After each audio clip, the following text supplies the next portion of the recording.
Très bien. Donc, juste un mot d'introduction pour vous souhaiter la bienvenue. Étudiantes et étudiants, lycéennes et lycéens, passionnés de sciences sociales, professeurs, retraités. Donc, la bienvenue donc, à cette session donc, de l'APSES, de l'Association des profs, des professeurs de sciences économiques et sociales, donc au printemps de l'économie. Donc, cette session va se dérouler en 3 temps. On va tout d'abord remettre les prix du concours vidéo 3 minutes pour comprendre.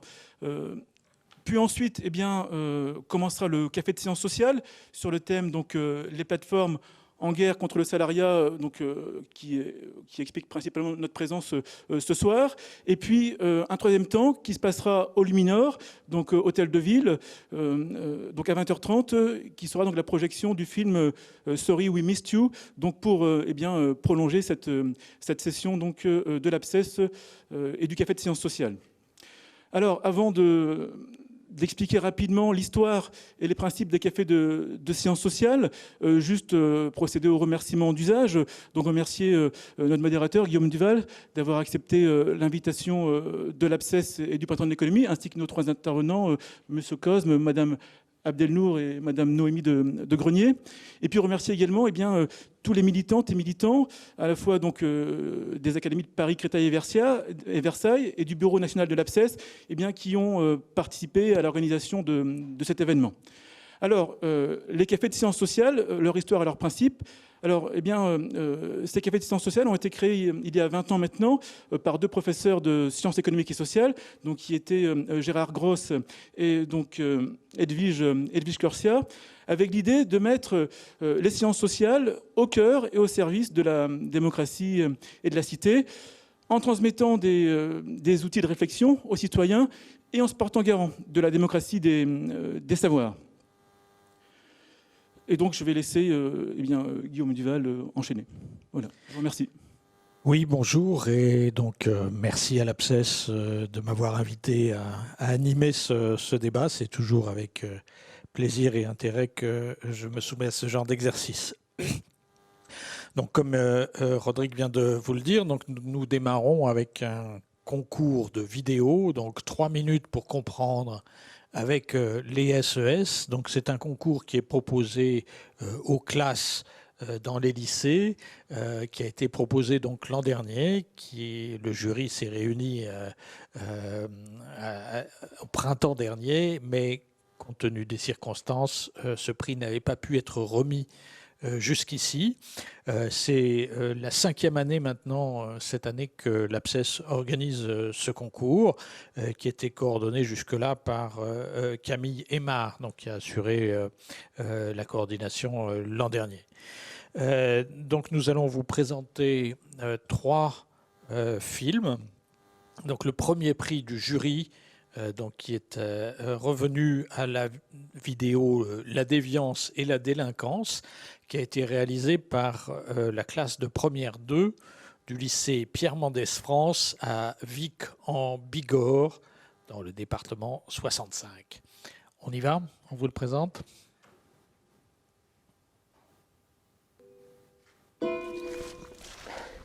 Dimitri, on n'est pas bien assez. Alors, tu te sens prêt pour commencer ton nouveau boulot? Bah, tu sais, quand tu as proposé de m'engager... Ouais, je sais, ouais. C'était un joyeux moment à fêter. Ouais, ben moi j'étais pas chaud. En plus, j'ai peur du regard des autres, alors... Je comprends ce que tu ressens. Mais dans la vie, soit t'es un déviant, soit t'es un mouton. C'est-à-dire? Moi, je suis un déviant. Je respecte pas les normes sociales ni les règles de la société. Pourtant, je ne me sens absolument pas déviant. Parce que c'est normal ce que je fais pour mon groupe. C'est pour ça que j'ai hésité. Je t'ai pas jugé comme une personne digne de confiance. Mais c'est bien. T'es prudent, Didier. C'est ce que j'aime chez toi. Tout ça, c'est nouveau pour toi. Ouais, tu sais, il y a 2 jours, quand tu me dis aller voir ton groupe de mafieux, comment dire, ça s'est mal passé, hein. On a presque plus de sous. Moi non plus, j'ai plus qu'une pièce. Moi j'en ai plein. Eh, salut les gars. Oh, mais c'est qui ce mariole? Il est affreux. Avec sa tête de clodo. Répugnant. Immonde. Quelle flamme en rose. Ils t'ont étiqueté. C'est-à-dire? Imagine-toi avec mon costume noir, sans lunettes et les cheveux coiffés. On a presque plus de sous. Ouais, moi non plus. C'est bien dommage. J'en ramène, les amis. Eh, salut les gars. Wow, il est tellement bien habillé. Pouah, je suis jaloux. Oh, il est trop beau. Je suis amoureux. Son costume. Guette-moi cette beauté. Ah, ils m'ont accepté, c'est ça? Exactement, Dédé. Tu comprends vite. Et ça, c'est bien ça. Ils t'ont étiqueté parce que tu respectes pas nos normes. C'est pas très gentil de la part de tes associés. C'est un jugement social comme un autre. Et ils t'ont même stigmatisé. Comment ça? Si tu veux être un déviant, va falloir correctement transgresser les différentes règles de la société. Ouais. Le règlement, les lois, les normes sociales, c'est ça? Et tu vas devoir même respecter les normes de notre groupe. Waouh, ça fait beaucoup là, non? Mais ce qui me passionne chez toi, c'est que t'as dépassé le statut déviant. On peut être plus qu'un déviant? Ouais, on peut être un délinquant. T'es curieux, Titi. Et ça, c'est bien pour percer. Ouais, ma mère me le disait souvent. Ouais, Je t'apprendrai comment on devient un délinquant grâce à l'expérience. ouais, merci Pablo, je te revaudrai ça. Ta carrière de délinquance commence enfin, mon ami. Signe juste là.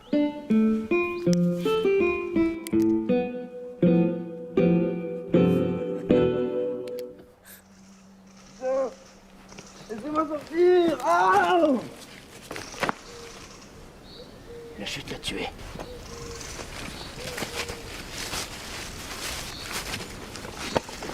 Bien joué, Dimitri.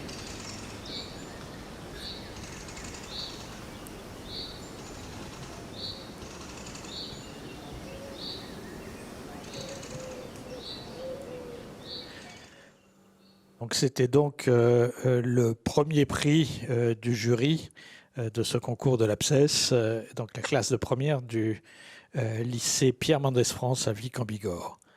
Le deuxième prix a été donné à la vidéo Le rap du genre. C'est une vidéo qui a été réalisée par la classe de seconde 10 du lycée Léonard de Vinci à Montaigu, dans le département 85, la Vendée.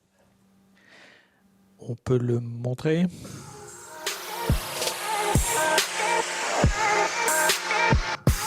Genre est un concept qui désigne l'ensemble des caractéristiques relatives à la masculinité et à la féminité, en ne relevant pas de la biologie, mais de la construction sociale.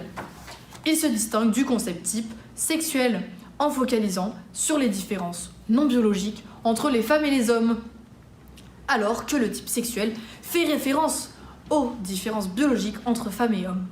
Le genre réfère aux différences sociales entre femmes et hommes. Ces différences produisent notamment des conséquences physiologiques, mentales, économiques, démographiques ou encore politiques. Le genre est aussi l'objet d'un champ d'études en sciences sociales, les études du genre. Bon, je vois que ça vous intéresse pas vraiment non plus. Je peux savoir ce que vous en avez retenu, puisque vous vous foutez clairement de mon cours. Ok.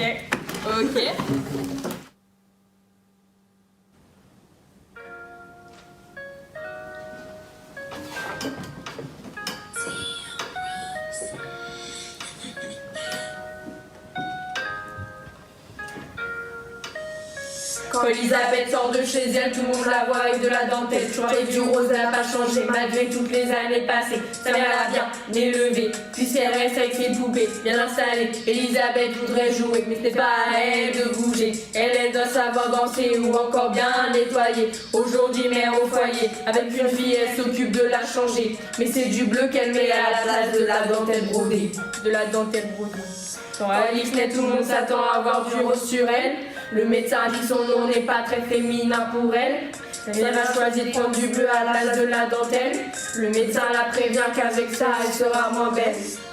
C'est pas à quelqu'un de décider. Alix a préféré le foot pour s'occuper. C'est pas pour autant que ça sera un garçon manqué. À l'heure d'aujourd'hui, elle est arrivée au lycée. Pas toujours maquillée, elle est même pas critiquée.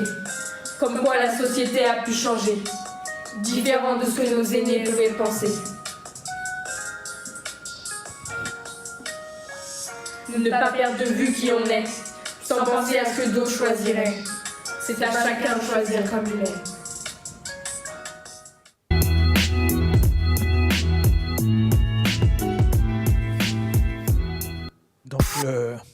rap du genre de la classe de seconde 10 du lycée Léonard de Vinci à Montaigu. Et enfin, donc, le prix du public est revenu au film Le processus d'individualisation, mais qu'est-ce que c'est, de la classe de première du lycée Jean Lurçat à Saint-Céré dans le 46.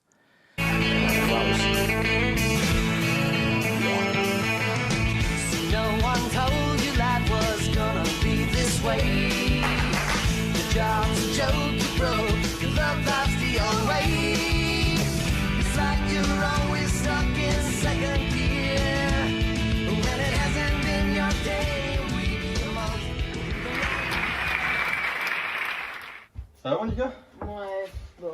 Qu'est-ce que tu fais? T'es encore en train de bosser? Je travaille sur un projet en SES là, c'est pour demain, ça me fait. Ah ouais, c'est sur quoi? Sur le processus d'individualisation. Alors, je vais t'aider, montre-moi ce que t'as fait.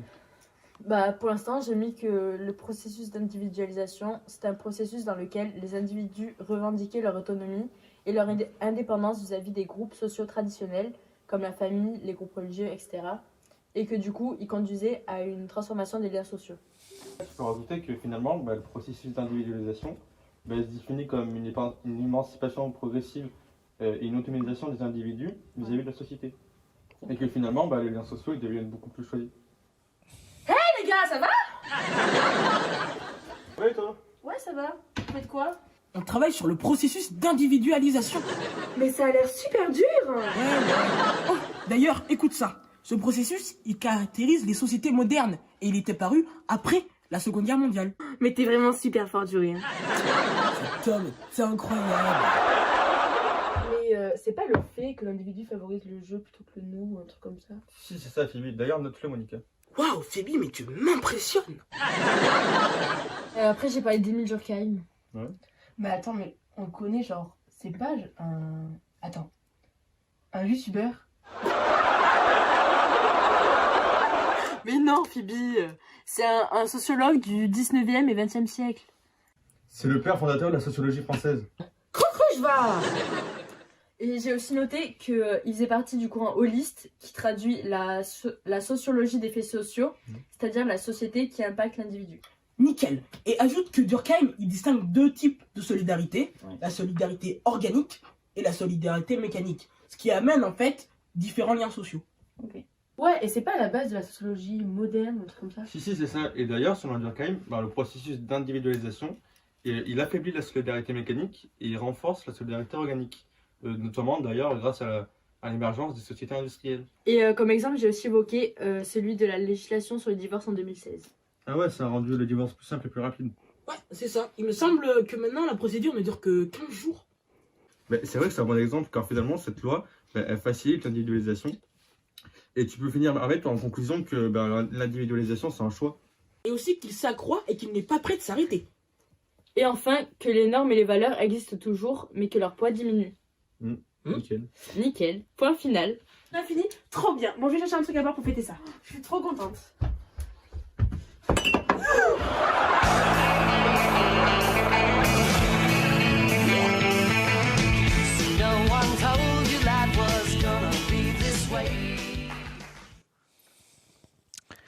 Donc c'était le processus d'individualisation, mais qu'est-ce que c'est?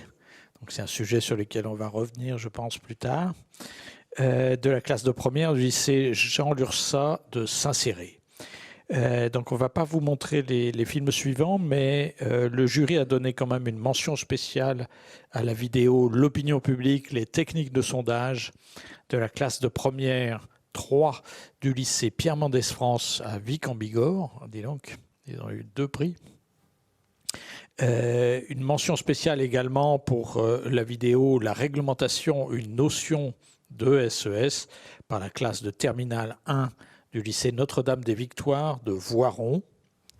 Et enfin, une mention spéciale pour la vidéo La croissance, sur la croissance, c'est la seule qui porte vraiment sur un sujet économique d'ailleurs, par la classe de première 4 du lycée Choiseul de Tours.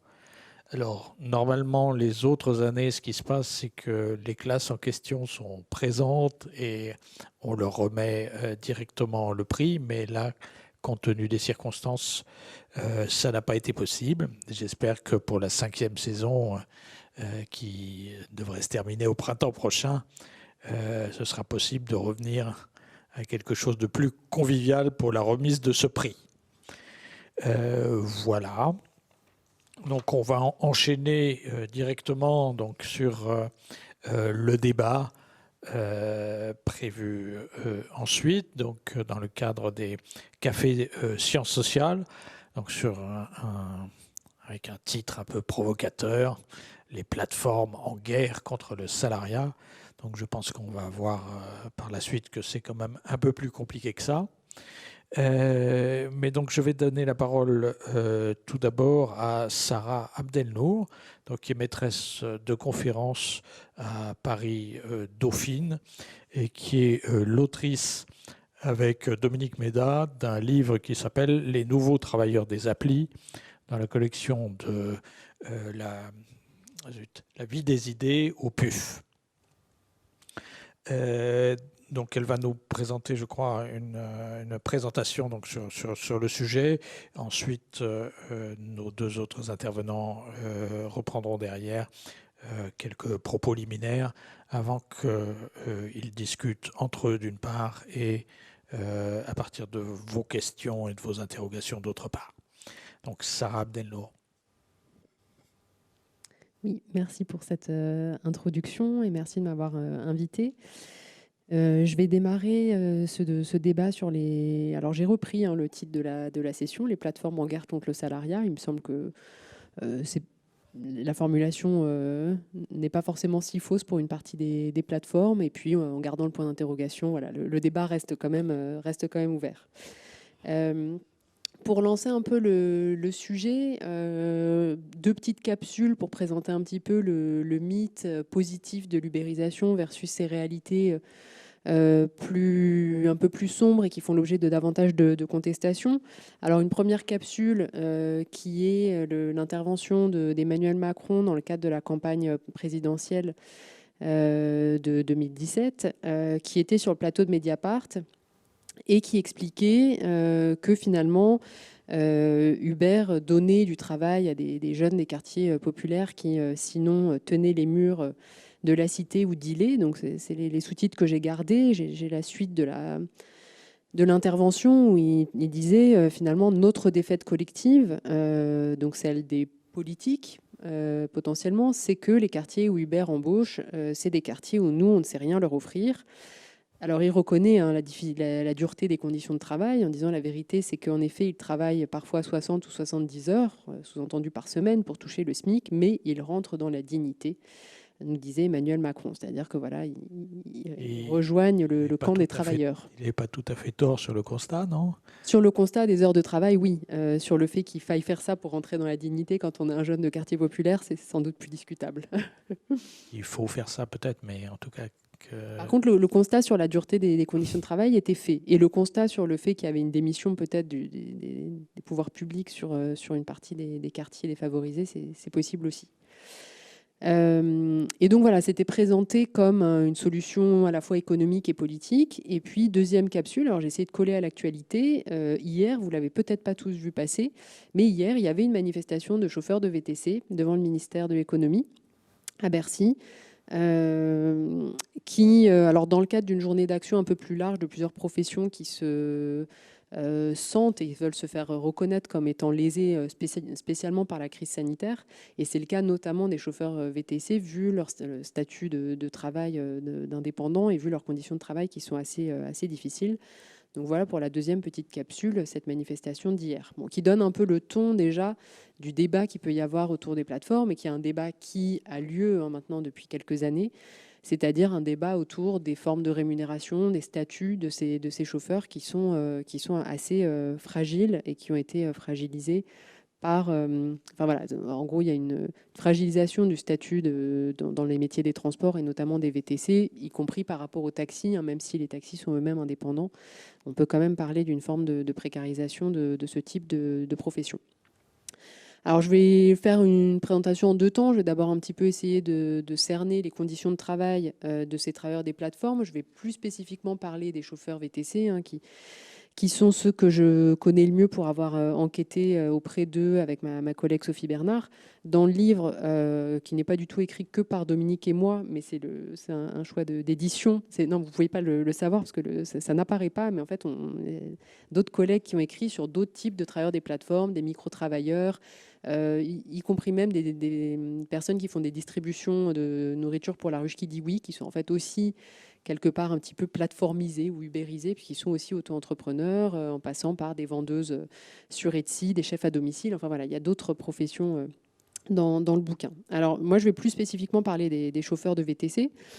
Bon, le titre de la session me semble effectivement vrai dans la mesure où on peut envisager que les plateformes sont de nouveaux quasi-employeurs, mais qui quand même contournent le salariat, en tout cas font fonctionner l'entreprise et font travailler les travailleurs en dehors du cadre du salariat, ce qui veut dire aussi en dehors du cadre de la protection sociale qui va avec le salariat, en dehors du droit du travail qui va avec le salariat. Donc ça, c'est quand même une des manières qu'on a de décrire quand même toute une partie des plateformes, qui sont les plateformes à but lucratif, qui sont adossées à des grosses entreprises, qui ont des logiques économiques et juridiques qui sont celles des firmes multinationales, c'est-à-dire un siège aux Pays-Bas pour ne pas pouvoir être trop embêté juridiquement, des montages économiques, etc. Je ne parle pas de plateformes beaucoup plus collaborative au vrai sens du terme, donc voilà, que les choses soient claires.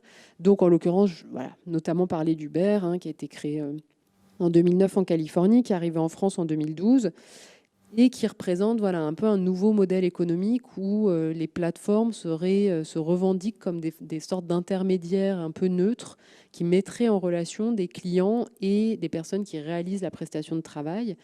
Bon, on va voir précisément que c'est tout un débat. Cette neutralité de l'intermédiaire, elle est assez fortement remise en question, et juridiquement et dans le fonctionnement même du service organisé qu'est l'entreprise. Mais en tout cas, elle propose un nouveau modèle économique. Enfin, ces plateformes proposent un peu un nouvel économique qui est l'externalisation massive des travailleurs. C'est-à-dire que Uber ne salarie, n'a dans son bilan, dans son rapport d'activité, aucune voiture et aucun chauffeur. Tout ça se fait en dehors du cadre légal de l'entreprise Uber. Donc voilà, c'est la logique de l'externalisation, c'est-à-dire que les travailleurs ne sont pas salariés de l'entreprise, mais ils sont officiellement, juridiquement, des travailleurs indépendants qui sont à leur propre compte et qui donc endossent aussi le risque économique.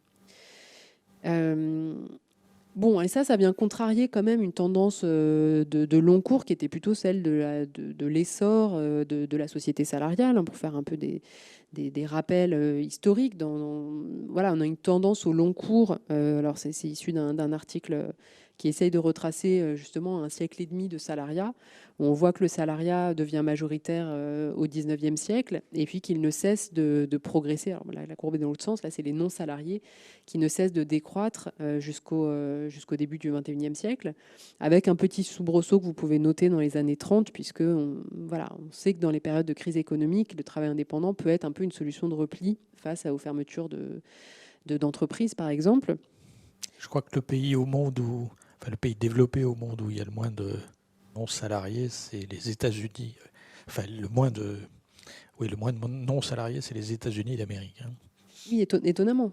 Oui, effectivement, on peut être assez désarçonné. En tout cas, tous les pays qui se sont enrichis massivement depuis le 19e siècle ont eu un modèle de croissance du salariat et de recul du travail indépendant. Et là, les pays riches se mettent à mimer les pays plus pauvres, en fait, avec un essor, une reprise du travail indépendant. Alors, je vous ai mis un petit graphique des dernières données de l'INSEE, enfin dernières, elles ont quelques années maintenant, où on voit, alors c'est un peu un zoom, c'est pas la même échelle de temps du tout, les deux graphiques, faut pas se tromper non plus, l'inversion de tendance n'est pas si brutale, mais on a une petite inversion de tendance avec une reprise du travail non salarié. Le sens maintenant de ces évolutions derrière les chiffres, sur l'essor du modèle salarial, cette histoire-là, c'est une histoire compliquée, hein, l'essor du salariat, parce que le salariat au 19e, ça ne fait pas rêver, hein, c'est les prolétaires de Marx, c'est pas du tout une situation qui est forcément enviable. Mais, alors ça, c'est l'histoire que nous raconte Robert Castel à la fin dans les années 90, 1990. C'est le passage d'un salariat qui était uniquement la condition des travailleurs exploités du monde industriel vers un salariat qui est aussi un socle de droits et de protection au travail. Donc voilà, ça c'est l'histoire que nous raconte Robert Castel. Et donc, de manière symétrique, que veut dire cette remontée du travail indépendant ? Est-ce que c'est véritablement une reprise de l'autonomie, comme le disent un petit peu les chantres justement du statut d'auto-entrepreneur, par exemple ? Bon, on peut en douter, puisque...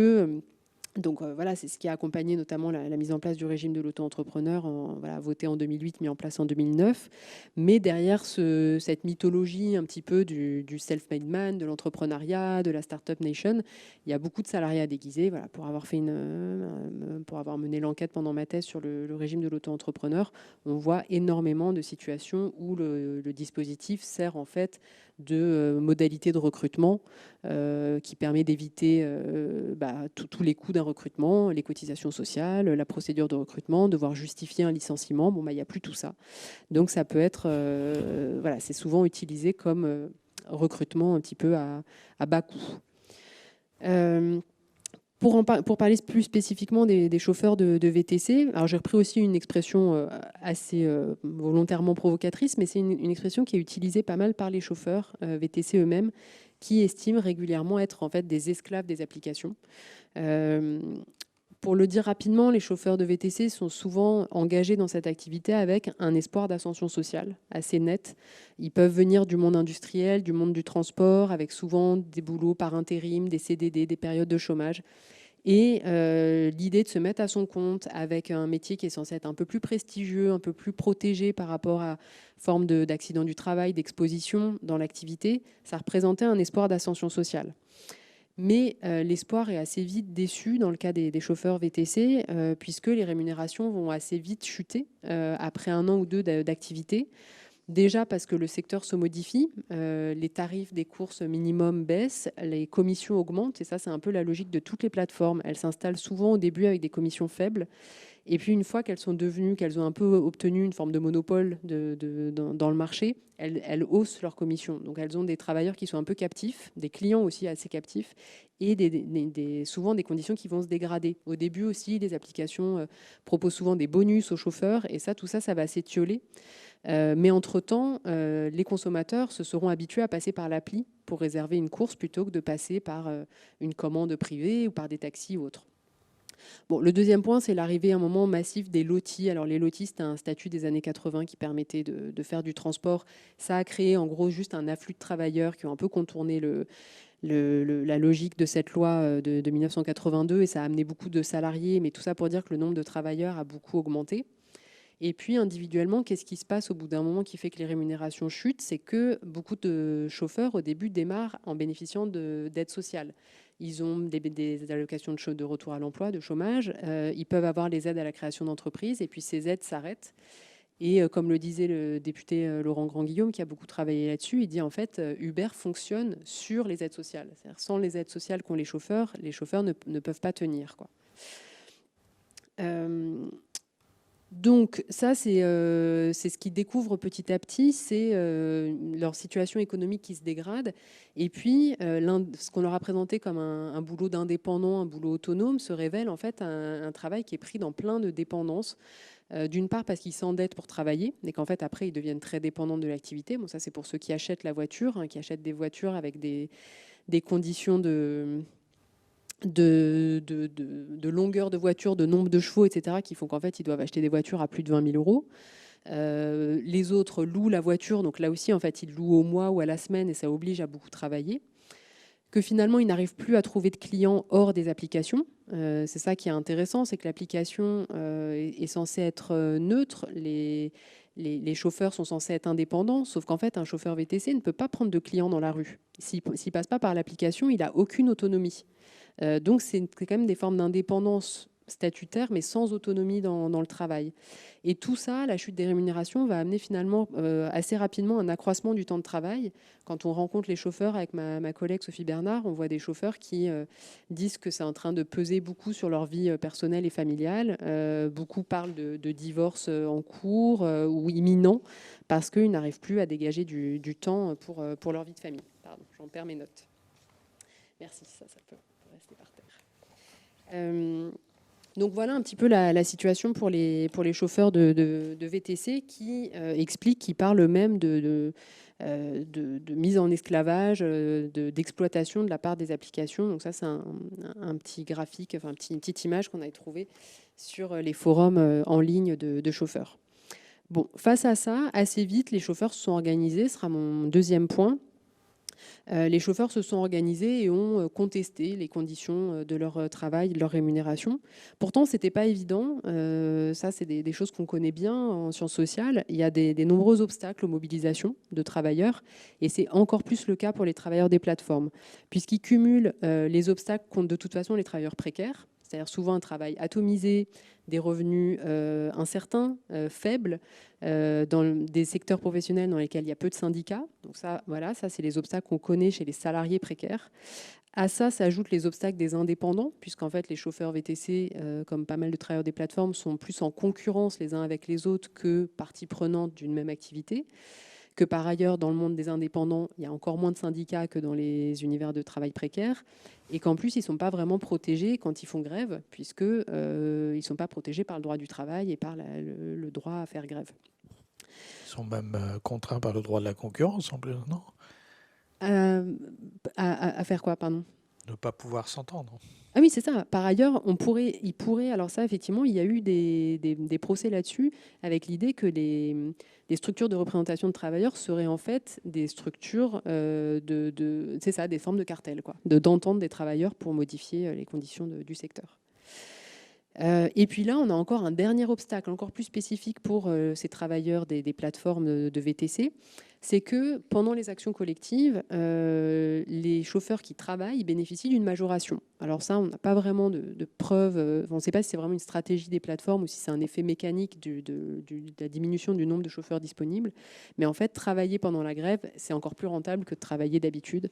Donc c'est vraiment un mécanisme qui permet assez facilement de casser les mobilisations collectives. Pour autant, malgré ces obstacles, il y a eu un ensemble de mobilisations et d'actions collectives assez tôt. Je disais, l'implantation de Uber en France, c'est 2012. Dès 2015, il y a des premières mobilisations de chauffeurs qui vont prendre des formes assez variées. Tous reconnaissent que ce qui serait le plus efficace, c'est qu'ils se déconnectent massivement. C'est-à-dire que plus aucun chauffeur ne soit disponible sur les applis. On a fait une capture d'écran aussi d'un forum de VTC où ça arrive très souvent dans les discussions que ce qui serait vraiment efficace, c'est que plus personne n'accepte les courses données par Uber, le cab, etc., chauffeur privé. Sauf que ça ne marche pas. Pour le moment, il n'y a jamais eu un mouvement tel qu'ils arrivent à vraiment se déconnecter massivement et empêcher en gros les applications de fonctionner. Donc ce qu'ils font, c'est qu'ils se rabattent sur des moyens plus classiques, les blocages routiers, le pouvoir de nuisance classique de toutes les professions des transports et pas que des transports, les agriculteurs le font aussi régulièrement. C'est assez efficace, ils vont bloquer des places centrales dans Paris, la Porte Maillot, ils vont bloquer les trajets vers les aéroports, donc des trajets qui sont assez stratégiques. Et puis ils vont faire pression, comme on peut le voir dans les grèves industrielles plus classiques, ils vont faire pression les uns sur les autres pour arrêter le travail ensemble. C'est-à-dire, alors, petit dispositif qu'ils appelaient la crêpe party, c'est-à-dire punir en gros ceux qui continuent à travailler. Donc dans le cas des blocages, par exemple sur la Porte Maillot ou sur la Porte Dauphine, dès qu'ils vont voir un VTC qui travaille, on reconnaît quand même assez facilement les berlines, il y a le macaron, ils vont jeter des œufs et de la farine sur le véhicule pour qu'il ne puisse plus continuer à travailler, d'où cette idée de crêpe party. Globalement, les mobilisations, sinon, elles prennent deux formes principales. D'un côté, il y a les actions au siège des plateformes, c'est-à-dire venir, comme ils disent, un peu bordéliser le siège d'Uber, de chauffeurs privés ou autres. Voilà, une petite capture d'écran. Ils arrivent à rentrer dans le siège, ils font des vidéos. Il y a aussi un enjeu de communication autour de ces actions.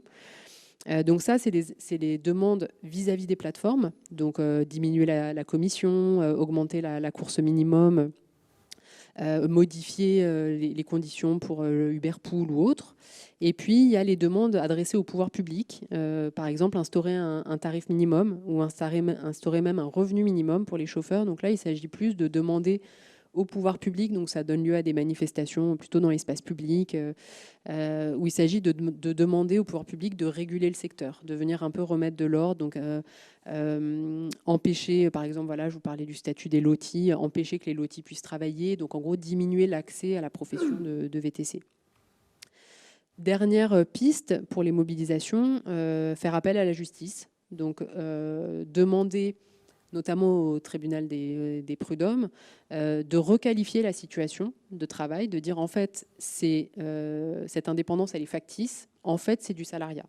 Donc là il s'agit de demander ce que les juristes appellent la requalification vers du salariat. Ça peut en gros, alors bon, on ne va pas rentrer dans les détails juridiques, mais ça peut consister aussi à demander à ce qu'il y ait un chef d'accusation de travail dissimulé. Bon, là, ça part au pénal, mais voilà, c'est des procès assez lourds. Et globalement, pour le moment, les décisions sont encore, on est encore dans un vrai moment d'incertitude sur la suite, sur les décisions de justice en France. Il y a 2 décisions importantes qui ont été prises récemment, qui sont allées dans le sens d'une requalification vers le salariat, et des décisions qui ont été prises par l'instance suprême qui est la Cour de cassation, puisqu'en novembre 2018, ils ont requalifié un livreur à vélo, et en mars 2020, ils ont requalifié un chauffeur VTC en salarié. Pour autant, la jurisprudence, pour le moment, elle n'est pas fixée. Et oui, pardon, je mettais un autre point pour dire qu'il y avait aussi dans d'autres pays des décisions qui allaient plutôt vers la requalification vers le salariat.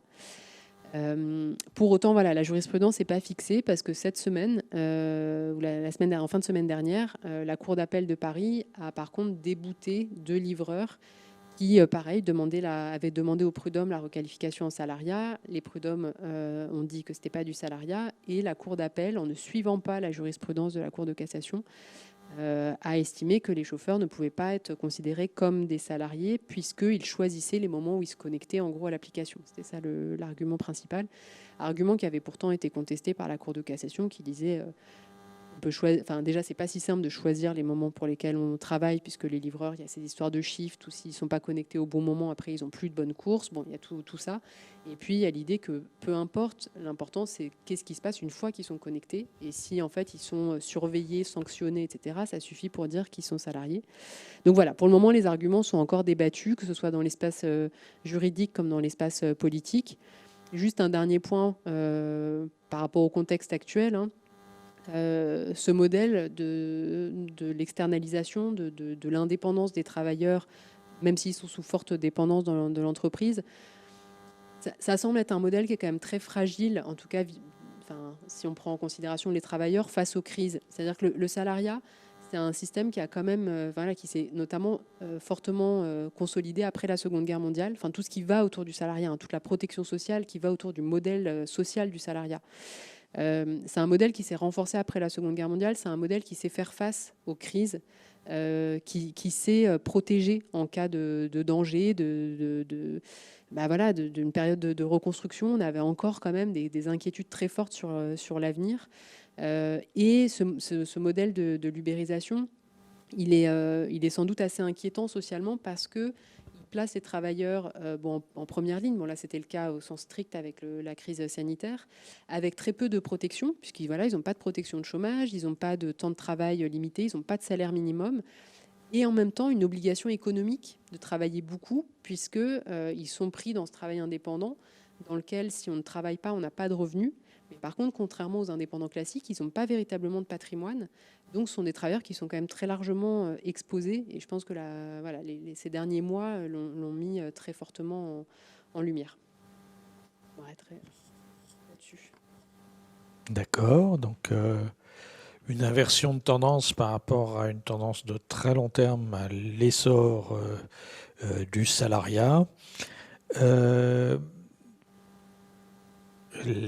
malgré tout des résistances assez fortes à l'arrivée de ces plateformes, des travailleurs des plateformes malgré beaucoup d'obstacles à la mobilisation, des actions collectives sous différentes formes, des actions juridiques aussi, même si sur le terrain juridique la question reste encore incertaine du statut que les tribunaux considéreront pour ces travailleurs. Et enfin, un modèle qui est fragilisé beaucoup par la crise actuelle. Donc, Cyril Côme, vous dirigez le Bureau international du travail en France. Donc, vous représentez l'Organisation internationale du travail dans notre pays. L'Organisation internationale du travail, c'est une très vieille dame maintenant, qui a connu justement un peu toute cette période d'institutionnalisation du salariat, de renforcement des protections. Alors comment est-ce qu'on voit cela du côté de l'Organisation internationale du travail, donc, qui est une organisation tripartite, hein, où il y a à la fois le gouvernement, le patronat et les syndicats de salariés, et donc qui est censé réguler socialement la mondialisation, même si c'est un peu difficile parce que l'OIT, contrairement à l'OMC, n'a pas beaucoup de moyens de contraindre des États. Mais donc, comment voyez-vous l'arrivée de ces travailleurs indépendants, le développement de ces plateformes ? Bien, merci beaucoup pour l'invitation et pour cette introduction. Moi, je prolongerai le propos de Sarah, sans lui apporter la contradiction, parce que je pense que ça va aller un petit peu dans le même sens. Vous avez rappelé que l'OIT était une vieille dame, effectivement. Je ne sais pas si c'est l'image la plus valorisante, même si j'ai plus grand respect pour les vieilles dames. Mais c'est une organisation qui a été créée, inventée à une époque, justement, où le salariat n'avait pas du tout la place qu'il a aujourd'hui dans les sociétés, dans un pays comme la France. Et donc, je souligne ce point parce que tous les textes fondateurs de cette organisation qui rappellent les principes de dignité des travailleurs, de droit au travail, de droit syndical, de droit à la négociation collective, tous ces principes finalement ont été posés à une époque où, y compris dans les pays dits industrialisés aujourd'hui, la majorité des gens n'étaient pas salariés. Donc ça doit, je crois, faire réfléchir à la question qui est posée dans cette table ronde.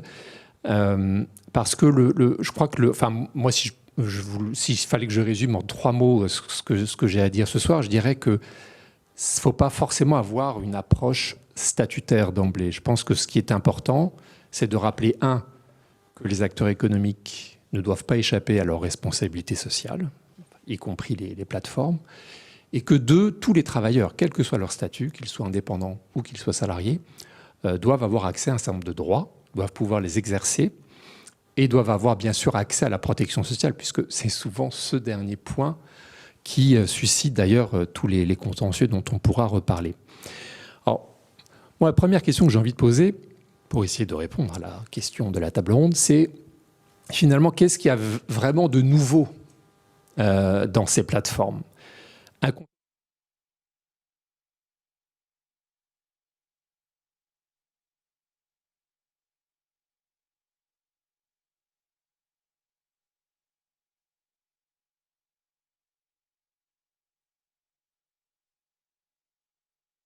Clients.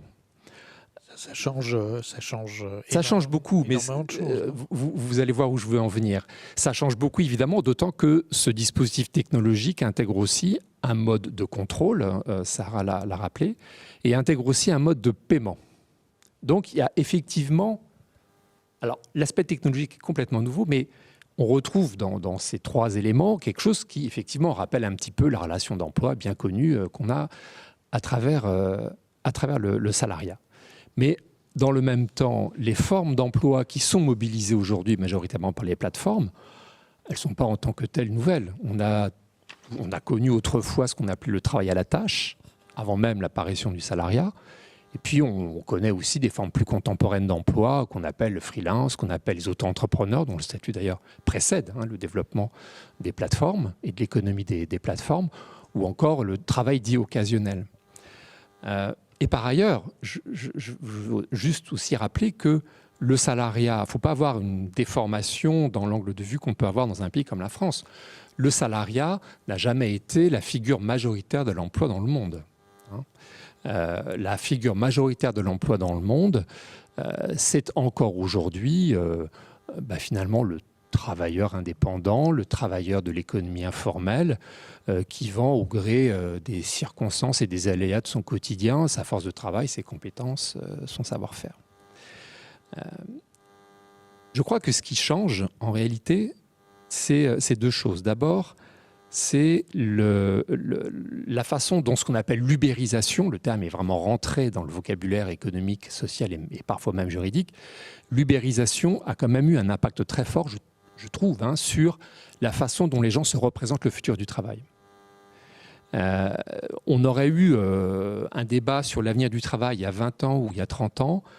On était encore dans l'idée que le salariat, c'était un peu le terme ultime d'une histoire des relations sociales liées à l'industrialisation et liées à l'histoire des pays du Nord, qui immanquablement allait finir par généraliser cette forme d'emploi et ce statut. Mais encore une fois, ça n'a jamais été effectif. Et ce à quoi on assiste depuis 2010-2015, c'est effectivement une certaine inversion de tendance, même si la grande majorité des emplois créés dans les économies industrielles restent des emplois salariés.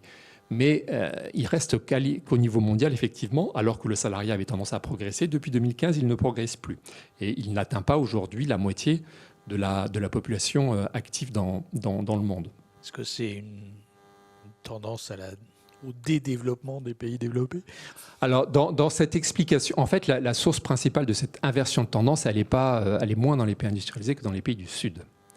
C'est qu'on a conjoncturellement, à cette époque, une crise très forte des pays émergents, en particulier des pays d'Amérique latine, qui avaient vu quand même se constituer une certaine classe moyenne autour du salariat, qui a beaucoup souffert de la récession, notamment au Brésil, dans les années 2012-2013. Et puis, c'est aussi une stagnation de la situation dans les pays les plus pauvres, dans les pays en développement, où là, le travail informel représente 80-85% de la main-d'œuvre. Mais je crois que vraiment l'ubérisation a changé la façon dont les gens se projettent dans l'avenir et se représentent l'avenir du travail.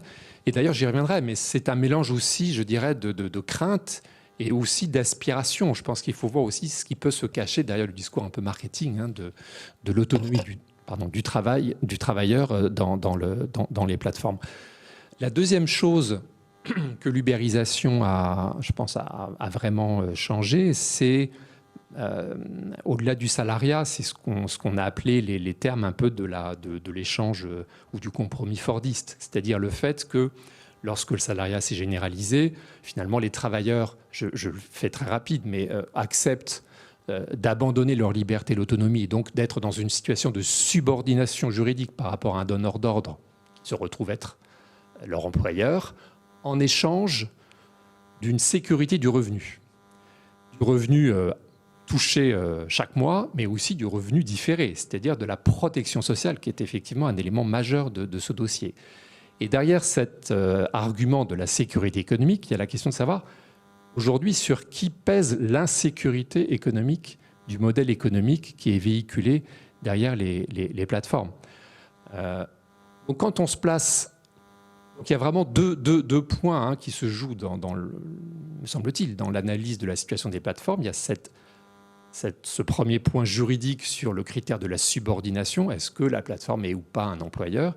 Et puis il y a la question de la dépendance économique, de la domination économique et sur qui pèse l'insécurité économique du modèle. Sur le premier point, Sarah en a parlé, c'est là-dessus que se focalise tout le débat juridique et les contentieux où les uns et les autres essayent de retrouver ou de s'écarter des critères qui constituent le lien de subordination, le pouvoir de contrôle, la supervision, etc. etc. Bon, je n'y reviens pas, effectivement, les décisions sont assez contrastées, même si il y en a quand même dans le monde pas mal qui vont vers la requalification, vers le statut de salarié. Dans beaucoup de pays, d'ailleurs, cette requalification, encore une fois, a surtout un enjeu au regard de l'acquisition de droits en matière de protection sociale.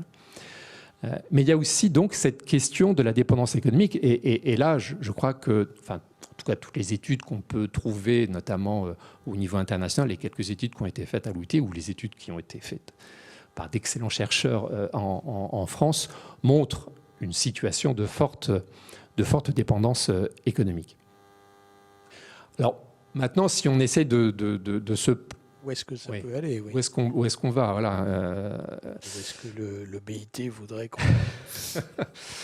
Le BIT, l'OIT, c'est une horizon tripartite. Donc nous, ce qu'on essaie, c'est de faire émerger des diagnostics partagés entre le monde de l'entreprise, le monde économique, les employeurs, le monde syndical et puis les gouvernements. Et donc là, on a, c'est vrai, un chantier très important qui est devant nous. Aucune convention encore qui couvre spécifiquement? Non, alors il n'y a pas de convention, évidemment, sur les plateformes. Il y a en revanche une norme, on peut l'appeler une norme, même si elle n'est pas contraignante, c'est une recommandation. C'est la recommandation 198, si je ne me trompe pas, sur la relation d'emploi, qui est une recommandation, je dois dire, qui a une inspiration assez française et qui reprend l'idée de la requalification. C'est-à-dire que c'est une recommandation qui rappelle que la relation d'emploi, donc on dirait en français la relation de subordination, elle ne dépend pas des parties contractantes, elle ne dépend pas du contrat, elle est d'ordre public en quelque sorte. C'est-à-dire que les faits s'imposent aux stipulations contractuelles. Donc c'est une recommandation, encore une fois, qui n'a pas de valeur juridique opposable, mais qui est une sorte de guide à la requalification lorsque on réunit les conditions de la subordination. Alors après, si on essaye de voir un peu ce qui se passe dans les différentes régions du monde, et en particulier le monde industrialisé, on identifie plusieurs voies possibles. Il y a la voie qui jusqu'à présent était, c'est vrai, la voie privilégiée dans un pays comme la France, qui est plutôt la voie de dire il faut finalement ouvrir le salariat à de nouvelles formes d'emploi qu'on va qualifier de salariés pour que les gens puissent avoir accès à un certain nombre de droits, même s'ils ont de fortes particularités. Donc il y a un livre dans le Code du travail qui est censé accueillir ces formes spécifiques d'emploi qu'on qualifie de salariés. Il y a une autre voie qui a été pas mal utilisée dans certains pays européens, qui essaye de définir une zone intermédiaire, je dirais, entre ce qui juridiquement relève du travail indépendant et ce qui relève du travail salarié proprement dit. Et en général, les gradations de ces statuts intermédiaires, ils combinent précisément ces deux critères de la subordination juridique et de la dépendance économique. Alors vous avez l'exemple le plus connu, c'est en Angleterre, les employees qui sont vraiment l'équivalent de nos salariés en France, et les workers qui sont des travailleurs, on les appelle les contractors aux États-Unis, donc les contractants. Donc ce sont des travailleurs autonomes, économiquement dépendants. Et d'ailleurs, les plateformes en général s'appuient sur ce statut, et certaines décisions de justice en Angleterre ont requalifié un certain nombre d'indépendants dans ce statut de workers, le plus souvent, pas dans le statut de employees. Vous avez aussi ces statuts intermédiaires qui ont essaimé dans un pays comme en Italie, en Espagne, où on parle de parasubordination, ou encore en Allemagne, mais qui sont plus... qui est plus un statut utilisé par des consultants ou par des travailleurs, je dirais, fortement qualifiés. Il y a une autre voie, Sarah en a beaucoup parlé, et il me semble que c'est finalement celle qui, je dirais, correspond le plus à la philosophie de l'Organisation internationale du travail, c'est celle de rappeler que tous les travailleurs, quel que soit leur droit, quel que soit leur statut, ont des droits, et notamment le droit syndical et le droit de la négociation collective. Une seconde, on peut s'arrêter sur le cas américain, qui est, je pense, le cas où on est allé le plus loin dans cette direction. Vous savez qu'aux États-Unis, le droit du travail fédéral est extrêmement faible. et qu'en matière de protection sociale, il y a des retraites, un système public de retraite, la Social Security, qui couvre l'ensemble des salariés du pays. Donc les contentieux qui ont pu avoir lieu aux États-Unis étaient surtout orientés vers l'affiliation à la sécurité sociale pour des questions de droit à pension.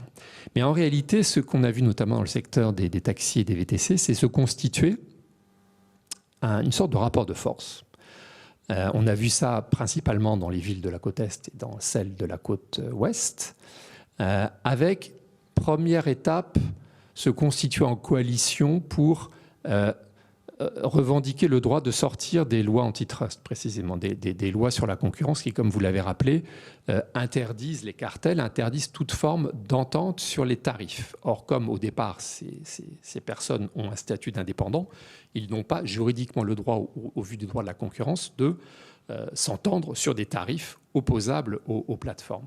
Et donc, on a vu des décisions, le plus souvent de gouvernements municipaux, reconnaître à ces coalitions le droit d'opposer un certain nombre de tarifs à la plateforme. Et donc, on a vu se développer. Alors, ça ne s'appelle pas des syndicats, ça ne s'appelle pas de la négociation collective, mais ça y ressemble quand même. Et au niveau donc international, au niveau de l'Organisation internationale du travail, on voit apparaître un début de réclamation. Vous savez que même si on dit parfois que l'OIT n'a pas de dents, the teeth of the ILO, il y a quand même des choses qu'on peut faire. Il arrive que nous soyons saisis le plus souvent par des organisations syndicales, mais ça peut arriver aussi qu'on soit saisi par des organisations d'employeurs, lorsque elles estiment que tel ou tel gouvernement n'est pas en conformité avec les conventions que ces gouvernements ont ratifiées.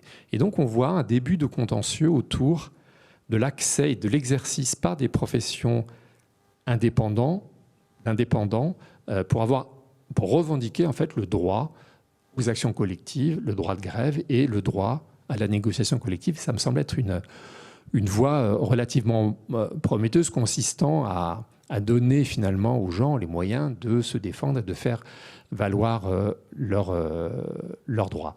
Je voudrais simplement terminer en disant que, encore une fois, quand on met le sujet en perspective et en perspective internationale, je pense qu'il faut se garder de schémas un peu trop simples. Le salariat a lui-même beaucoup évolué en 20-30 ans. Aujourd'hui, sans doute qu'une grande partie de la précarité qu'on observe depuis 20 ou 25 ans s'est développée, y compris au sein du salariat. Et on le voit aussi dans d'autres pays. Donc encore une fois, je pense que le message important, c'est de dire que tous les travailleurs, toutes les femmes et les hommes qui travaillent doivent avoir accès à un certain nombre de droits qui leur permettent de faire valoir leurs intérêts et de négocier des conditions de travail et des salaires décents. Merci. Oui, donc l'important, c'est que toutes les entreprises répondent à leurs responsabilités sociales. Donc, ne jamais oublier que le salariat n'est pas pour l'instant la figure majoritaire du travail à l'échelle mondiale. Par rapport aux voies possibles et à ce qui peut se passer dans le futur, donc on peut voir, mais on va y revenir tout de suite, la possibilité d'ouvrir le salariat à d'autres formes de travail, le développement d'un nouveau statut entre justement le salariat d'un côté et les travailleurs indépendants de l'autre, ou bien encore le fait d'une unification des droits, où finalement les travailleurs indépendants se verraient reconnaître un peu le même genre de droits que les salariés, à la fois en termes de négociation collective et d'accès à la protection sociale. Justement, Noémie de Grenier, donc vous dirigez une coopérative qui s'appelle Copanam et qui répond bien à cette problématique qu'on vient d'évoquer, de donner des droits équivalents à des salariés à des gens qui n'en sont pas tout à fait. Mais peut-être pouvez-vous déjà nous expliquer un peu ce que c'est et comment vous fonctionnez. Ça donnera une idée plus précise, je pense, de que pourrait être l'avenir, en tout cas pour certains de ces travailleurs, si on veut leur donner plus de droits, plus d'accès à la protection sociale. Oui, merci pour les deux interventions précédentes qui me mettent un petit peu en difficulté parce que beaucoup de choses ont déjà été dites. Donc, je vais effectivement parler de là où je suis, qui est Copanam, donc une coopérative principalement francilienne. Et qui est un petit peu, de par sa nature, au cœur du débat, puisque Copanam est né dans le flux d'un mouvement qu'on appelle... Du débat des plateformes à proprement parler, non ? Oui, pas à proprement parler, effectivement. L'histoire est un peu plus ancienne, mais peut-être que c'est intéressant de remonter un petit peu en arrière, puisque Copanam est issu du mouvement des coopératives d'activité et d'emploi, pour ceux qui voudraient rechercher plus tard un petit peu de quoi il s'agit. Et ce mouvement, il émerge dans les années 90, c'est-à-dire qu'effectivement, la transformation du salariat, enfin, elle continue. De toute façon, le salariat n'a pas une seule et unique forme, et en plus, dans vos interventions, on le sentait bien. En plus, dans le salariat, il y a beaucoup de dimensions. Il y a une relation de responsabilité employeur, il y a une forme de travail qui s'est imposée avec le salariat et qui est bousculée par les plateformes. Il y a aussi toute la protection sociale qui va avec et la notion de collectif, le droit syndical. Enfin, tout ça, c'est quand même... je veux dire, on parle du salariat, on ne sait pas exactement de quoi on parle quand on dit juste ce mot-là. Et dans les années 90, ce qu'on voit émerger et qu'on voit toujours aujourd'hui, c'est l'émergence d'un chômage de masse. Donc ça veut dire que la société salariale, elle laisse quand même de manière structurelle pas mal de gens sur le carreau. Et ça, c'est un vrai problème pour la collectivité dans son ensemble. On voit aussi déjà un premier mouvement la sous-traitance s'accroît. Si on regarde les débats syndicaux des années 90-2000, c'est comment organiser des formes de syndicalisme alors que quelque part l'entreprise se morcelle et qu'on n'est plus dans le même collectif de travail, etc. Finalement, les plateformes, on pousse le fer encore plus loin en externalisant totalement le travail de l'entreprise à une myriade d'entreprises individuelles, mais c'est quelque part une suite de ce mouvement de sous-traitance. On voit aussi apparaître dans les entreprises des salariés qui ont envie de fuir le salariat parce que la manière dont on travaille et la manière dont le lien de subordination se transforme et les techniques de management se transforment font que pour plein de gens, ça n'est plus un idéal de travail. Ça peut être un idéal d'emploi parce que c'est assez protecteur, mais en termes d'idéal de travail, comment est-ce qu'on travaille les uns avec les autres? Quelles sont les relations? Comment est-ce qu'on produit? Qu'est-ce qu'on produit? Pourquoi? Toutes ces questions-là, elles sont évidemment pas résolues. Et les nouvelles méthodes de management, la financiarisation du capitalisme, etc., pèsent lourd finalement sur les conditions de travail à l'intérieur des entreprises. On a aussi un mouvement, alors j'ai peur de dater auprès d'éminences sur le sujet, mais on a quand même aussi un mouvement de recul des droits des salariés et des chômeurs ces dernières années. C'est-à-dire qu'on voit que la protection sociale est attaquée, qu'on parle plus du trou de la sécu que de la beauté du mécanisme, qu'on remet en cause régulièrement ce qu'on va allouer aux chômeurs, on remet en cause quand même un certain nombre de choses. Ce qui fait que ce salariat, il n'est pas attaqué que par les plateformes, quoi. Si on reste dans la métaphore guerrière, on sent qu'il y a quand même une belle coalition. Ce qui est dommage et ce qui va être par là où on va rentrer, c'est que derrière le salariat, il y a aussi une solidarité interprofessionnelle avec des caisses. Et Sarah a bien souligné combien ces caisses, dans les périodes de crise, et on l'a encore vu récemment, les salariés avaient accès au chômage partiel dans les périodes les plus compliquées, là où les auto-entrepreneurs avaient toutes les peines du monde à rentrer dans les cases des fonds de solidarité mis en place. Donc on a des solidarités collectives extrêmement puissantes, puisque la sécurité sociale est quand même un des mécanismes de mutualisation qui marche le mieux, puisqu'il est très général et que beaucoup de gens l'utilisent. Quand on est beaucoup à utiliser un mécanisme comme celui-là, évidemment, il est très efficace pour prévenir pour accompagner plutôt les périodes difficiles. Du coup, il y a cette protection sociale et cette dimension de solidarité et de collectif de travail qui sont extrêmement importantes. Si on sort d'une approche statutaire, c'est quelque part ça qu'on a envie de retenir.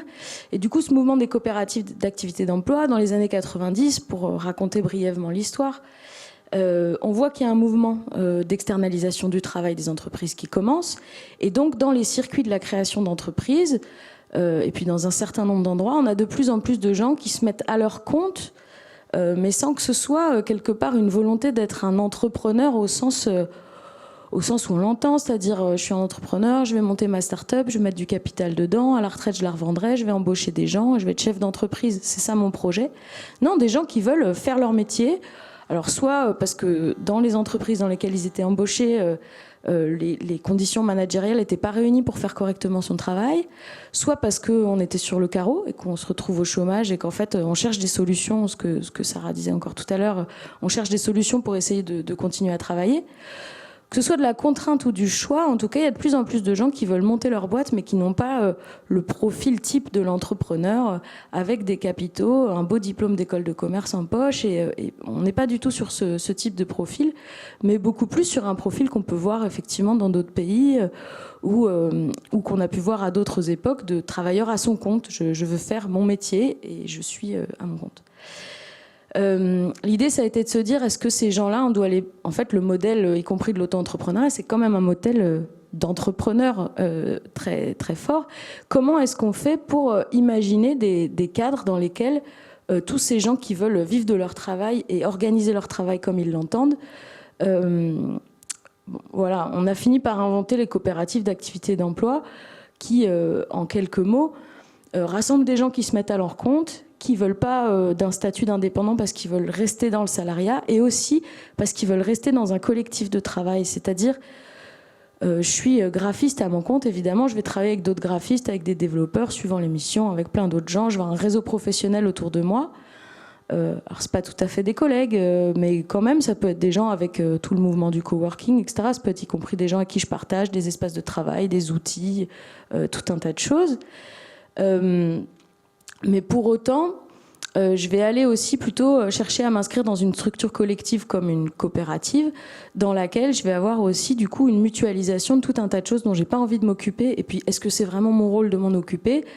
Puisque du coup, comme on a une seule entreprise et que les gens se salarient à l'intérieur de la coopérative, on va avoir une mutualisation de tout ce qui sont les fonctions d'une entreprise classique. Et on fait la comptabilité, on fait de la paye, on assure le rôle d'employeur finalement pour ces personnes qui sont en même temps au quotidien, d'un point de vue du travail à proprement parler, leur propre patron, si on peut parler comme ça, puisqu'ils organisent eux-mêmes leur travail. C'est pas un peu vouloir le beurre et l'argent du beurre. Bien sûr que si.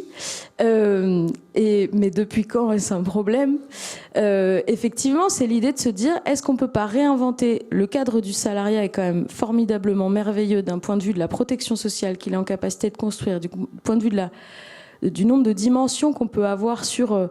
effectivement, cette question de la responsabilité employeur, qui est quelque chose qui nous occupe beaucoup dans les coopératives d'activité et d'emploi.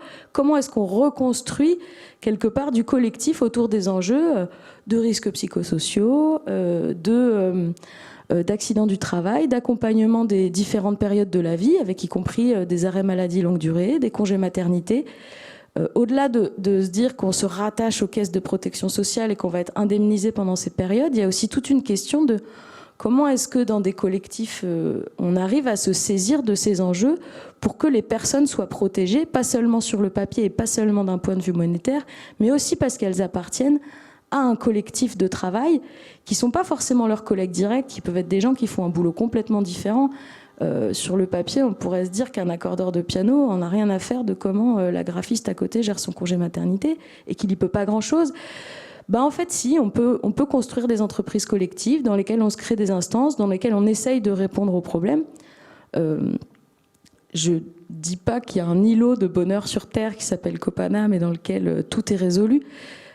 Mais l'utopie qui nous pousse et qui nous a poussé à développer ça et à continuer à le faire, c'est de se dire qu'on peut essayer de reprendre notre destin en main. Le choix, ça a été de se rattacher au statut de salarié parce qu'aujourd'hui, c'est le plus protecteur.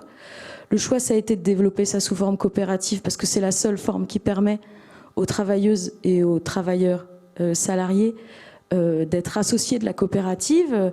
C'est bien un conseil d'administration composé de salariés. Enfin, on est sous une forme sous une forme qui permet réellement une démocratie à l'intérieur de l'entreprise. On décide ensemble des orientations, de qu'est-ce qu'on va développer comme service, etc. Donc évidemment, dans le monde dans lequel on vit, on ne va pas se dire que tout est parfait. Ça a évidemment plein de limites. Mais ça préfigure quand même quelque chose qui est non, c'est pas impossible de reprendre la main sur ces outils de travail.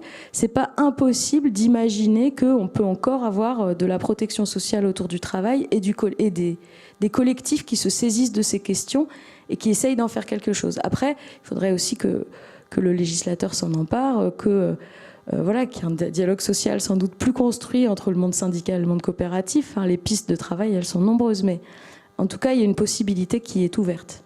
Pour revenir au sujet de ce soir sur les plateformes, il y a quand même une énorme difficulté pour construire des coopératives, je dirais, alternatives aux plateformes. Là, il y a quelques projets, il y a quelque chose qui existe, mais qui reste très limité, non ? Alors, le sujet des plateformes, il nous a mis en tension parce que, quelque part, certains auraient rêvé qu'on s'empare du sujet pour intégrer tous les livreurs à vélo et les chauffeurs VTC dans nos coopératives. Alors que les livreurs s'organisent en coopérative ou les chauffeurs VTC, pourquoi pas ? Évidemment, en tant que militante de la coopération, je ne vais pas vous dire le contraire, mais ce qu'on a décrit tout à l'heure, c'est bien des situations de dépendance économique, c'est-à-dire qu'ils soient tout seuls ou qu'ils soient 20 dans une coopérative ou même 3000 dans une coopérative, si le pouvoir reste entièrement du côté du donneur d'ordre, c'est quand même très compliqué. C'est-à-dire si le donneur d'ordre garde la main sur les tarifs, enfin voilà, les rapports de force qu'on évoquait, on voit bien en plus avec la difficulté de construction de collectifs dans ce contexte, mais il ne faut pas se tromper, c'est pas le statut le problème, c'est les droits qui sont derrière. Donc il y a quelque chose qui est problématique là-dedans. Et effectivement, ensuite, il y a un mouvement. Alors après, c'est certes des signaux faibles, mais qui donnent quand même, pour moi, toutes ces expériences, même quand elles restent petites, de coopératives, de coopérativisme de plateforme, comme on l'a appelé, c'est-à-dire des gens qui s'emparent de l'idée de la plateforme en se disant on peut aussi en faire quelque chose d'utile à la société, de démocratique et développer du travail à l'intérieur qui soit décent et qui soit digne, etc. Alors, on a des exemples avec notamment Copcycle, auquel je pense, qui ont développé un logiciel avec un certain nombre de coopératives de livreurs à vélo qui se sont développées dans pas mal de grandes villes de France aujourd'hui. Et il me semble que, oui, évidemment, on ne va pas comparer le poids économique de ces coopératives avec Uber plus Deliveroo, d'accord ? Pour autant, ça dit quand même que c'est possible. Et donc, avec de la volonté politique, ce serait aussi possible de développer ces modèles. Excusez-moi. Ce serait aussi possible de développer ces modèles et que il faut la question des plateformes et du salariat. Enfin, la question des plateformes ne se limite pas à leur rapport au salariat. Et c'est effectivement le débat sur lequel on a tourné un peu vite la page après le mois d'avril. Mais quelles activités sont utiles ? Quelles activités sont nécessaires ? Comment est-ce qu'on reprend la main ? Enfin, globalement, le projet des coopératives, notamment des coopératives, du mouvement des coopératives de travail auquel j'appartiens, on reprend la main sur une entreprise et on la gère de manière démocratique, mais le projet, c'est de reprendre la main sur l'économie tout entière. On ne pourra pas repenser des formes de travail cohérentes si on n'a pas un vrai débat sur le modèle économique qu'on souhaite. Et à ce titre, la question des plateformes, elle pose vraiment question, c'est-à-dire c'est des modèles économiques qui sont, à ma connaissance, pas rentables. C'est des modèles économiques qui donc créent un travail qui est dans des conditions extrêmement dégradées. Comment est-ce qu'on peut parler de création de richesse dans ces conditions ? Donc, effectivement, il faut élargir dans ce cas-là la question et se demander quelle forme de travail on veut, qu'est-ce qu'on veut manger, qu'est-ce qu'on veut faire de nos vies. Là, ça tombe bien parce qu'on a pas mal de temps pour y penser. Du coup, comme on est encore au printemps, on pourrait mettre ça à profit pour imaginer quelque chose. Mais ces expériences nous disent qu'il n'y a pas de fatalité, qu'il s'agit aussi de choix de société qu'on doit pouvoir faire et qu'on doit pouvoir reprendre en main. Bien, merci. Donc on arrive au bout de l'exercice d'une première présentation des différents intervenants. On a pris beaucoup plus de temps que ce que j'avais prévu initialement, mais il nous reste quand même quelques minutes. Alors, je crois qu'il est possible que le public ait posé des questions, donc je ne sais pas comment je peux y accéder. Non. Ah, d'accord. Je ne sais pas si j'ai reçu quoi que ce soit. Vous faites des expériences étonnantes quand même ces temps-ci. D'habitude, il y a des gens dans la salle, ils lèvent la main. Enfin, c'est quand même différent, quoi. Bon, donc j'ai rien reçu, donc ça n'a pas dû fonctionner, ou il n'y a pas eu de questions. Mais Sarah Abdelnon, vous êtes intervenue en premier, donc par rapport à ce que nos deux collègues ont ajouté par la suite, ça vous inspire des réactions, des questions,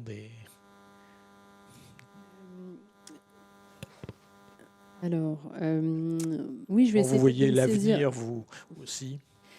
Je vais peut-être essayer de me saisir de cet exemple un peu d'alternative de coopérative. J'essaye de construire en écoutant. Je voulais juste, en gros, moi, je trouve qu'il y a évidemment quelque chose de très enthousiasmant et intéressant dans ces expériences de la coopérative, et précisément ce que vous avez résumé comme avoir le beurre et l'argent du beurre, quoi. C'est-à-dire qu'effectivement, le salariat, c'est quelque chose d'assez... C'est une institution sociale qui est assez complexe et qui a deux sens déjà très, très différents, quoi. Il y a le salariat au sens juridique qui vraiment se superpose à la question de la subordination. Et il y a le salariat comme modèle social qui est plutôt la question de la socialisation des revenus, quoi. De vraiment mettre en commun les revenus et qu'il y ait une partie assez large qui soit collectivisée et distribuée en fonction des besoins. Donc quand on est malade, quand on est au chômage, quand on est âgé, etc. Et le salariat, ça a ces deux facettes et ça induit beaucoup d'incompréhension parfois stratégique dans les débats, c'est-à-dire voilà, on va reprocher aux gens qui défendent le salariat comme modèle social de finalement défendre la subordination, et ça a été le jeu rhétorique assez intéressant que j'ai eu avec les inventeurs de dispositifs type auto-entrepreneur qui finalement me disaient que Marx défendrait lui-même les nouvelles formes de travail indépendant, puisque en fait Marx était critique du salariat. Oui, mais en fait il était critique d'un autre salariat.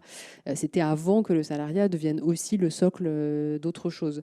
Si je dis ça, c'est aussi parce qu'autant je trouve effectivement c'est très enthousiasmant qu'il puisse y avoir une perspective de garder ce modèle de socialisation des revenus, mais par contre de prendre davantage de distance avec les formes actuelles des entreprises dites traditionnelles capitalistes, c'est-à-dire des entreprises dans lesquelles il y a déjà ces relations très hiérarchiques, dans lesquelles la décision est complètement captée par la hiérarchie, voire par les actionnaires, en fait. Enfin voilà, toute cette cascade antidémocratique dans les entreprises capitaliste, elle mérite d'être questionnée. Et c'est pas parce qu'on défend le modèle social du salariat qu'on défend ce modèle d'entreprise. Maintenant, ce qui est un peu à distance des plateformes, c'est que pour le coup, les promoteurs des plateformes et les hommes politiques qui ont aussi rendu possible ce travail sur les plateformes n'ont pas du tout envie de défendre le modèle salarial. Donc ça, il faut quand même aussi que ce soit dit un peu clairement. C'est-à-dire, nous, on peut, dans ce débat, se dire « Ah tiens, c'est intéressant, on va essayer peut-être de garder ça », sauf que ce n'est pas du tout leur ambition. C'est-à-dire que Uber a été rendu possible parce qu'en 2008, ils prennent la décision politique d'ouvrir à la concurrence le secteur des taxis. Bon, qui fait ça? C'est le même Hervé Novelli, suite à la commission Attali dans laquelle était Macron. C'est le même Hervé Novelli qui a aussi mis en place le régime de l'auto-entrepreneur. Donc c'est quand même un contre-modèle social. Ce travail indépendant qui va être beaucoup valorisé, développé plutôt dans les classes populaires, qui n'est plus du tout le modèle du travail indépendant qualifié, avec de la ressource, des moyens de rebondir du patrimoine, qui est un travail du self-employment, quoi, plutôt fragile. Voilà, juste pour le dire, les gens qui sont derrière sont des gens qui ne souhaitent pas du tout le modèle social qu'il y a derrière le salariat. Et vous avez réagi tout à l'heure quand j'ai dit que Macron avait raison, mais il y a quand même une dimension qui semble réelle et qui a bien marché en France. C'est dans les quartiers populaires, comme un moyen aussi d'accéder à l'emploi des gens qui sont très discriminés dans l'emploi classique. Après, ça, c'est toujours le débat. Est-ce qu'une entreprise est vraiment très généreuse quand elle offre de l'emploi à quelqu'un, ou est-ce qu'elle ne fait pas de l'argent sur le travail des travailleurs? C'est marrant. Enfin, je veux dire, le fait qu'on soit dans une situation de pénurie de chômage de masse et de longue durée, ça a changé la perspective. On a l'impression que les entreprises sont bien généreuses d'offrir du travail aux gens, mais enfin, elles continuent pour le moment, jusqu'à preuve du contraire, à faire du profit sur le travail de ces gens. Et donc, la question, c'est qu'est-ce qu'on veut offrir comme travail aux jeunes plutôt défavorisés? Est-ce qu'on se contente qu'ils aient des emplois de seconde catégorie, ou est-ce qu'on a l'espoir qu'ils soient réintégrés plutôt dans une norme d'emploi plus protecteur, quoi? C'est quand même ça l'enjeu.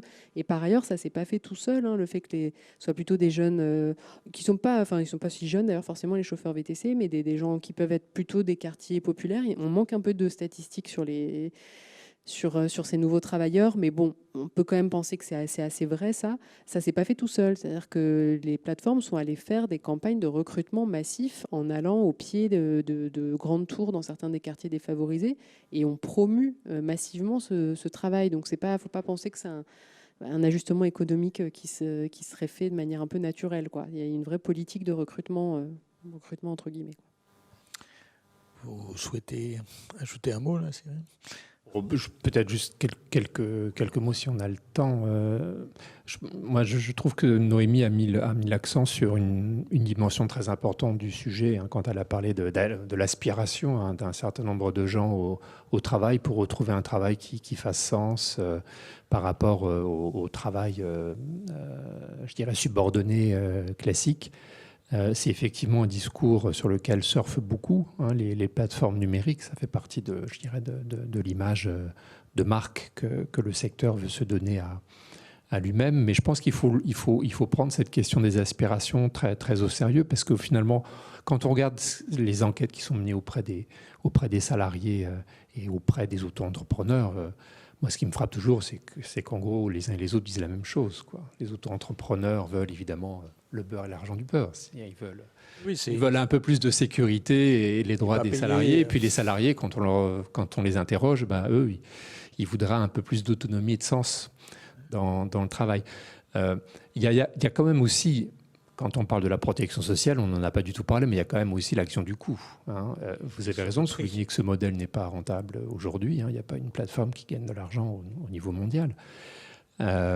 Mais pour autant, on sait que si on appliquait dans un pays comme la France le modèle protection sociale salariée aux auto-entrepreneurs impliqués dans les modèles économiques tels qu'ils fonctionnent aujourd'hui des plateformes, ça tiendrait pas. Donc, moi, je ne me prononce pas après sur l'issue de ce dilemme, mais bon, c'est quand même, je pense, un point important qu'il faut souligner. Puis je voudrais simplement terminer en rappelant que le droit du travail, historiquement, il est venu effectivement de la nécessité d'améliorer les conditions de travail, il est venu d'un mouvement revendicatif, ouvrier, etc.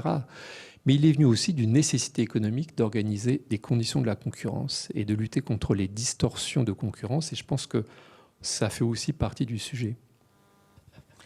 Absolument. Donc, à moins qu'il y ait des envies pressantes d'intervenir, ce sera le mot de la fin de ce débat.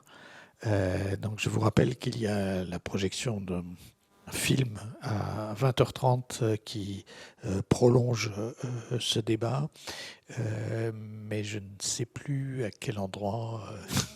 Luminor à l'Hôtel de Ville, d'accord. Voilà, bonne soirée et merci à l'Abscess encore d'avoir organisé ce débat.